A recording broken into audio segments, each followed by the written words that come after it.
All right, in this part of our AI governance series, we're going to follow the money. Because how a company actually funds its AI ambitions, well, it reveals everything about what they truly value. We're about to see a fundamental clash of strategies, a real split in philosophy that could define the future of these organizations. Okay, before we dive in, just our standard heads up. This is part 10 of a 15-part overview based on a really deep research report from Virtualization Options LLC. Now, as you can imagine, what we're talking about here is just a small piece of the full report.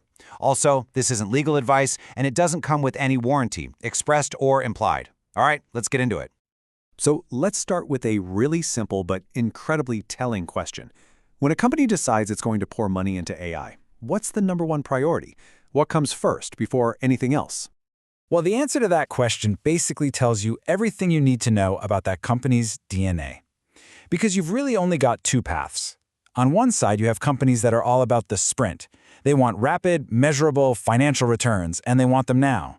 On the other side, you have companies running a marathon. Their goal is to build long-term, foundational customer trust. It's the same race, but they are starting from two completely different places. So let's break down that first approach, the ROI-driven playbook. This is what you see in a lot of shareholder-focused organizations. It's all about financial accountability, it's about speed, and it's about clear, hard numbers. For these organizations, an AI project has to have a rock-solid business case before it even gets off the ground. They are laser-focused on a clear, measurable return on investment. They're asking, how quickly do we get our money back? The payback periods have to be short, the internal rate of return needs to be high, and every single project has to clear these really strict financial hurdle rates. The big question is always, how fast is this going to make us money or save us money?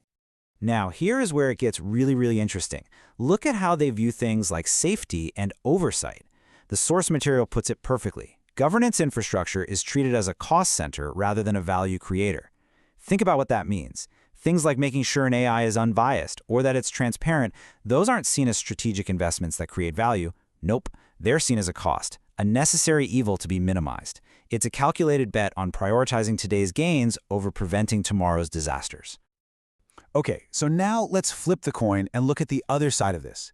This is a completely different philosophy, where the entire investment calculus is basically turned on its head. These folks operate on a principle called long-term value creation. They're working from the belief that their most valuable asset isn't this quarter's profit margin. It's the unshakable trust they have with their customers. They see that trust as the ultimate competitive advantage, the thing that will keep them in business for years to come. So how does that actually change what they do? Well, for one, they prioritize quality and reliability over just being the fastest to market. They'll actually choose the more ethical technology, even if it costs more upfront. And that governance stuff we talked about, to them, it's not a cost center, it's essential, trust-building infrastructure. They are perfectly willing to accept longer payback periods because they're betting that moving carefully now will prevent huge, costly mistakes later and build a reputation that you just can't buy.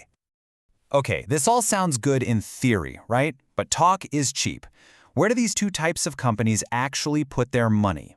Let's follow the cash. The story is laid out right here in black and white. You look at the shareholder-focused company, and the money is flowing right into operational systems and to apps that are designed for immediate revenue. But then look at the customer-focused budget. The investment is so much heavier in things like quality assurance, R&D, and, there it is again, a huge slice of the pie for governance infrastructure. It's a totally different map of what's important. And if you want to see the core divide in just one picture, this is it. Look at the difference in funding for governance infrastructure. For the shareholder model, it's this tiny little bar, just enough to check the box and stay compliant. But for the customer-focused model, it's a massive pillar of their entire investment strategy. One sees it as a tax you have to pay, the other sees it as a powerful asset you need to build. At the end of the day, we're not just talking about competing investment strategies here. We're talking about two competing visions for what a company should even be and which future it's trying to build. So yeah, it really all comes back to that first idea. It's a sprint versus a marathon.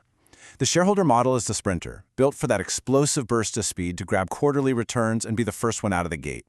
But the customer model, that's the marathoner, focused on building the endurance, the resilience, the stamina of trust to win the long race. And that leaves us with a pretty critical question to think about. In this new world where AI can change an entire industry overnight and where public trust can be shattered in a second, Which of these strategies is actually the smarter bet?